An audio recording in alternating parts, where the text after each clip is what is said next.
শেখ হাসিনা বাংলাদেশের কি সর্বনাশ করলেন।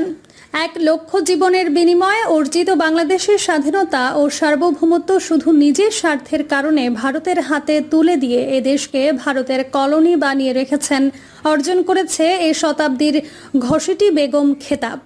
একই সঙ্গে নিজের দেশ, সংস্কৃতি এবং ধর্মকে বিসর্জন দিয়ে তিনি ভারতের দাসত্ব ও পদলেহনের সংস্কৃতিকে প্রাতিষ্ঠানিক রূপ দিয়েছেন।